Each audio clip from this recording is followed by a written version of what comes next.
The Prince Warriors, Volume 2, Chapter 34. Here and There.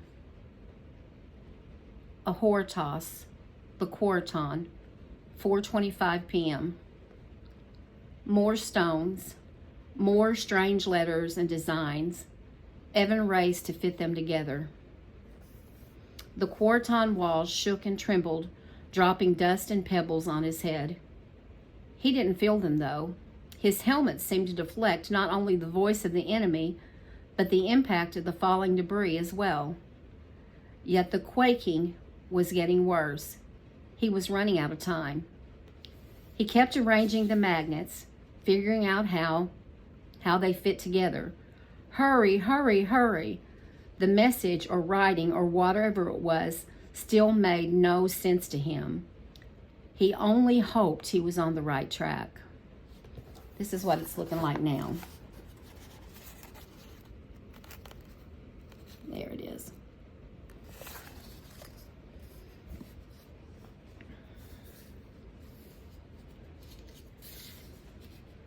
Ahoritas outside the Quarton, 4:29 p.m. Rook stayed in the protection of Ruach's fiery circle, his shield in one hand, his sword in the other. The Ents couldn't reach him, but he noticed that the bulk of the swarm had moved to attacking the Quarton itself, their darts chipping away at the huge rock bit by bit.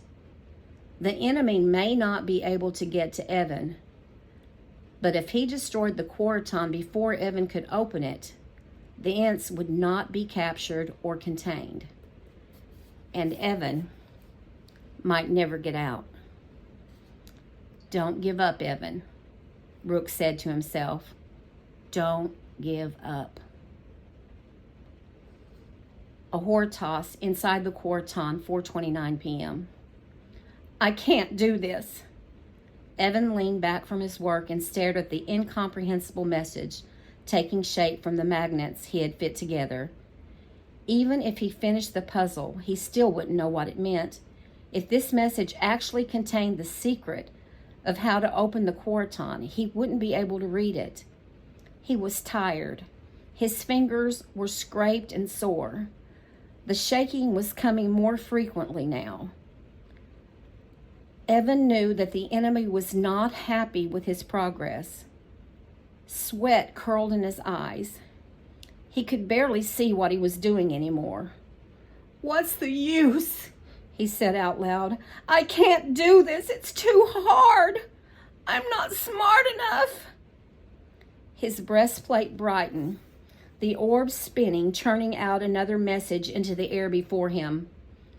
Be strong and courageous. Do not be discouraged. Do not be afraid. Another instruction he had gotten days ago on his phone. He wished he had paid more attention to it then. He would have been more prepared for this moment. But there was no time for wishing. Evan let the words sink deep into his heart. He sighed, rubbing dust from his eyes, straining to examine the remaining crystals. Despite the shaking, he kept working. And finally, he was down to 2. There were no more black stones in the Quarton that he could find. As he fit the first one into the puzzle, the entire Quarton rocked, as if it had been knocked off its foundation. Evan fell sideways, the last stone flying from his hands. He struggled to right himself, covering his eyes to avoid the dust and debris falling all around him. He searched around with his hands, but that last piece of the puzzle was gone. Desperately, Evan crawled along the rough floor, searching for the missing piece. It was hard to see anything at all with all the dust in his eyes. He coughed and choked, struggling for breath. The shaking continued to get worse. He wanted more than anything to just give up, to find some way out of this awful mess. He just wanted to go home.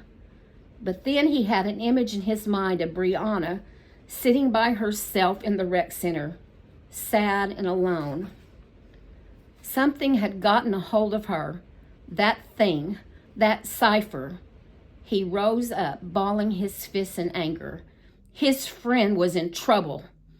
He remembered how she had stayed with him through the dark city on their first trip to Hortos. He couldn't abandon her now. He had to find that last stone. He kept searching, combing through the rocks and pebbles and broken crystals that littered the floor of the Quarton. Show me, show me, show me where it is. He whispered the words over and over, hoping Ruach could hear him. Then he remembered the stone was magnetic. Maybe he could use one of the other stones to find it. He crawled over to the nearly completed puzzle and yanked off the last stone he had placed. Then he scanned it over the floor of the Quarton, using it to detect the stone he was missing. The rocks on the floor kept shifting as the trembling worsened, but Evan kept trying. Finally, he felt something latch onto the rock in his hand. It had to be that missing piece. Rec Center outside, 4:30 p.m. Brianna felt tears stinging in her eyes. "Stella, where are you?" she said, ignoring Levi's pleas to put on her helmet. "I'm right here, silly." Her neck tickled. For the first time, she began to make the connection. The tickle on the back of her neck and Stella. She was the one talking to her, telling her all those things. "It's lying to you," Levi said. "Whatever it says is a lie." He tried to rise, but the ant shot another dart at him. He fell backward again, dizzy and disoriented. "Stella wouldn't lie to me. She loves me," Brianna barely whispered. Levi spoke in breathless gasps. "It doesn't love you, Bean. It can't love you. It's just trying to control you. Your family loves you and your friends and me. You need to put on the helmet. You need to hear the truth. Please." "Stop," Brianna cried. She lowered her head, covering her ears so she wouldn't hear Levi's voice or Stella's. Ivy, still at the edge of the tree, watched in horror as the giant ant on the branch rose up, spreading its enormous wings. She saw Levi still on the ground, too far away to help. The ant let out a terrible screech, a braying cry of victory, and aimed its next dart directly at Brianna. Ivy knew she had to do something. She picked up the helmet and ran toward Brianna. "Watch out!" Brianna looked up, confused. Ivy leaped in front of her just as the deadly dart flew into her path. A Hortos inside the Quarton, 4:30 p.m.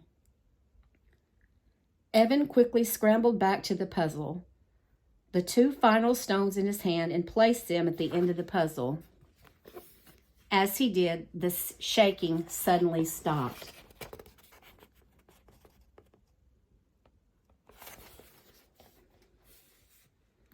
Rec Center outside, 4:30 p.m. And so did the dart. In the split-second moment when the dart was just about to hit Ivy, it didn't. Ivy could hear her own breathing, rapid and shallow. Her eyes, which had slammed shut to prepare for the impact, opened to see that the dart had stopped in mid-air, only inches in front of her face, as if it had been frozen in the middle of space. Then it disintegrated, turning to dust and falling harmlessly to the ground. Ivy gazed down at the dusting on the grass that had been an ant dart a moment before. When she looked up again, the enormous ant in the tangled branches began to shrivel up into a blackened shell that fell off the tree and landed in a pile of dust in front of them. A Hortos inside the Quarton, 4:31 p.m. Evan waited, listening. There was no sound. But when he looked at the stones again, he saw that the designs etched into them were changing, transforming the strange letters, morphing into new shapes, and radiating with their own inner light. True, honorable, lovely. Think on these things. Evan realized he could read the words now. Then the entire puzzle lit up like it was set on fire, shooting out a wide, flat beam of light that burned through the quarton's roof of crystals like a blowtorch cutting steel. Evan shielded his eyes from the blinding light. He could feel the intense heat wafted toward him as the quarton began to split apart. A Hortos outside the quarton, 4:31 p.m. Rook saw it happen. Something he never thought he would see with his own eyes. The quarton was opening like a clam. It made a tremendous noise as if the whole land was about to erupt. The attacking ants shrieked in alarm, for the inside of the quarton was as bright as the sun, shooting up a twisting column of fire that spiraled upward for what seemed like miles. It spun feverishly, drawing the ants into its vortex, like moths to a flame. They were powerless against it. Evan? Rook raced toward the quarton, fearful that Evan too would be consumed by the towering column of fire. But Ruach, standing before the opening quarton, held up an arm to stop him. I've got him. Ruach's other arm pointed to the sky. Rook looked up, seeing nothing at first but the fiery tornado. Then something large and fast streaked by overhead, scattering the roving swarm of ants that still lingered there. At first, Rook thought it was an enormous ant. He raised his sword as if in defense, but then he heard a noise like a trumpet turned inside out, and he started to laugh. Tannen swooped into the fiery quarton and disappeared. Rook sucked in a breath, holding it in anticipation, until Tannen finally shot back out of the firenado, with Evan secured in his huge jaws. They looked unharmed. The dragon soared into the sky, tossing Evan onto his back, and then dove for the ground. He landed badly, as usual, but Rook could see that Evan was smiling. You did it, Rook said, looking up at Evan with a big smile. Good job. Evan, exhausted and covered in dust, bent over to give the dragon a pat on his scaly hide. Thanks, old buddy, he whispered. Tannen craned his neck around to give Evan a toothy grin. Gorp. Rec Center outside, 4:33 p.m. Ivy held Brianna's helmet out to her. Here, Brianna, put this on, please. Brianna stared at the helmet a long time. Finally, she took it and slowly put it on her head. The helmet flickered, then lit up as if it were powering on. Each of the tiny facets twinkled, spraying the tree branches with twirling lights. There was a piercing squeal like a runaway train trying to stop. Something flashed around Brianna's head, and she jumped, nearly falling backward. Ivy reached out to steady her. Hey, are you okay? Ivy asked. Brianna blinked several times, shaking her head. I think so. A pitying cry rose up from the ground at Brianna's feet. She looked down to see a tiny, winged creature lying in the dirt, its once silvery wings shriveling up, just like the big ants, until it was nothing but a jumble of blackened wires.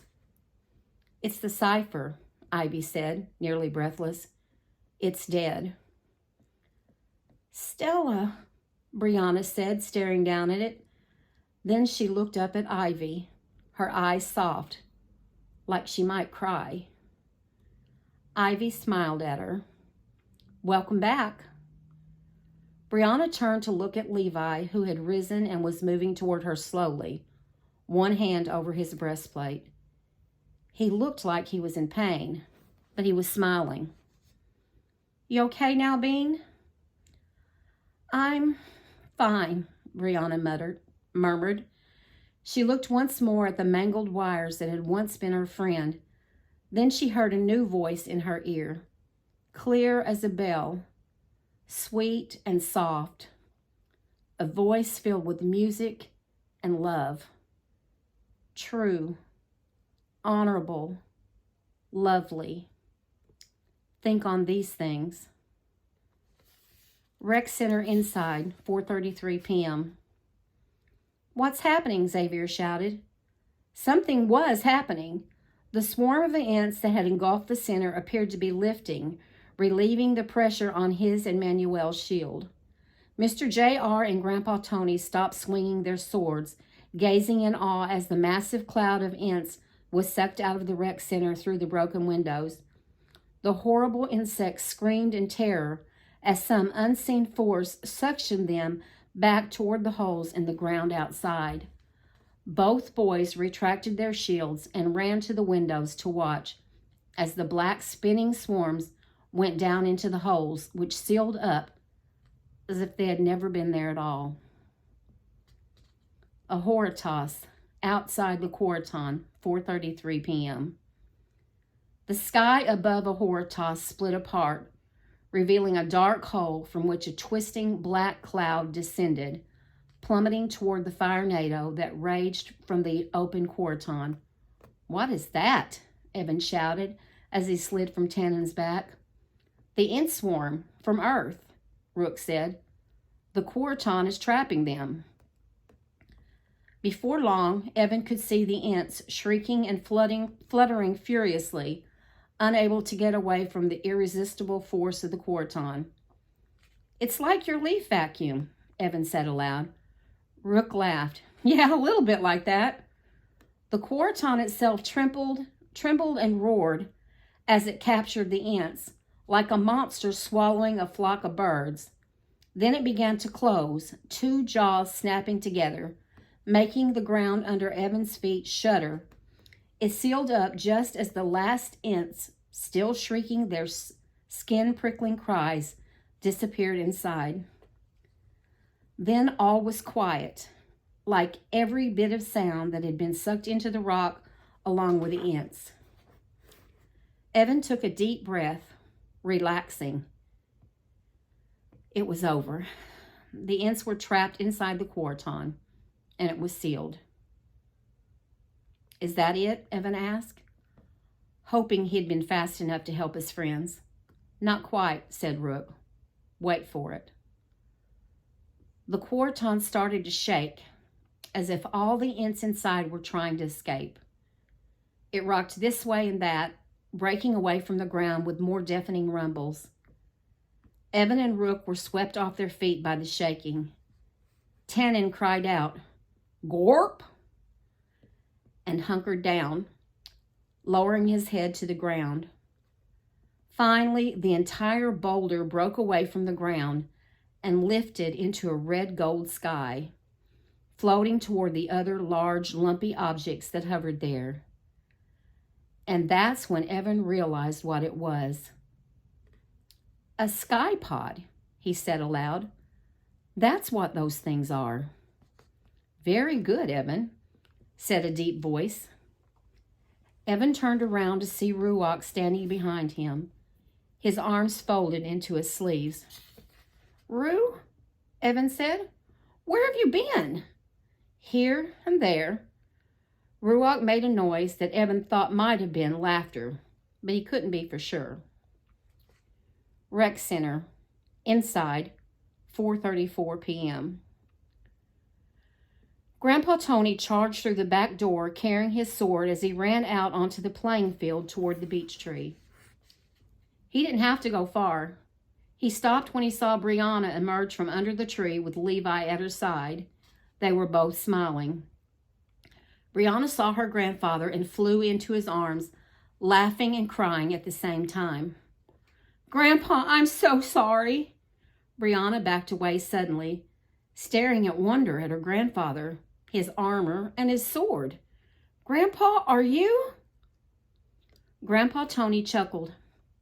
"I was going to tell you all about it, but that was when you didn't want to help you clean out the attic," Brianna said, lowering her gaze. "I'm sorry, Grandpa." "Thank you, Levi. You're a good friend and a fine Prince Warrior." "Ivy helped too," Levi said, pointing to Ivy, who was standing a few feet away. Grandpa glanced at Ivy and smiled. "Thank you, Princess Ivy." Ivy grinned. Mr. J.R. and the other boys gathered around them, high-fiving each other. celebrating their victory and Brianna's return. "Mr. Arthur, is it okay to come out now?" Mr. J.R. turned to see Mary Stanton standing in the doorway, looking around curiously. "Is it over?" Mr. J.R. turned to her and smiled. "Yep," he said. "It's over. Tell the kids it's safe to come out now." A Hortus outside the Coraton, 4:34 p.m. "Is that all of them?" Evan asked, glancing up at the newest sky pod floating in the red gold sky. "Are they all gone now, for good?" "No, not at all," Ruach said. "There are many more and more Quartons to hold them." Evan felt disappointed. "So what's the point then, if we can't ever destroy them completely?" "Prince Evan, you win a war battle by battle. You keep pressing on. That is victory." "But couldn't the Source have won this battle all by himself? Why did I need to open the Coraton?" Ruach was silent a long moment. Then he spoke quietly, almost tenderly. "That is the wrong question, Prince Evan. The question is, why did the Source need you to open it? It's not why did the Source need you to open it, but why did the Source want you to open it?" "Okay, then why did the Source want me to open it?" "The Source is not only in control of all things, but how all things are accomplished. Yes, he could have done this alone, but then you would never know what could be accomplished through you, young warrior." Evan thought about this.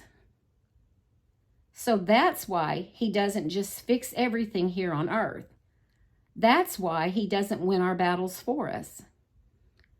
Ruach's hood nodded slowly. "His ways are mysterious. You may not always understand them, but there is one thing the Source does want you to understand with all your heart. Through him, all things are possible, even the most difficult things." Evan once more thought he glimpsed a pair of glowing eyes deep within Ruach's hood. Something about that made Evan feel bigger and braver and safe. But it did something else too. It made him want to be better, to get rid of any hidden things weighing him down, to tell the whole truth. He reached into his pocket and pulled out the key. "I took this," he said, holding his hand open so Ruach could see it. "It was wrong. I'm sorry." Evan noticed that Ruach wasn't shocked or alarmed. In that moment, he was certain that the guide had known all along. Ruach reached out with his glowing hand and gently plucked the key from Evan's open palm. One of his shining fingers touched the edge of Evan's hand, and with the touch, an unexpected peace swept over Evan, like a cool breeze on a hot summer's day. He closed his eyes and breathed deeply. Evan knew, even though Ruach hadn't said any words, that he had been forgiven. "I will see that it is returned to its proper place," the little guide said, his hand disappearing once more in his sleeve. "Remember, Evan, it is never too late to make things right." "That's for sure," said Ruach with a laugh. "However," Ruach went on in a different tone, "you broke the rules of this realm, and for that there are consequences." "What consequences?" asked Evan. Ruach didn't answer. Instead, he let that word drape over Evan like a heavy blanket. Consequences. Evan didn't know exactly what they would be, but he was pretty sure they wouldn't be good.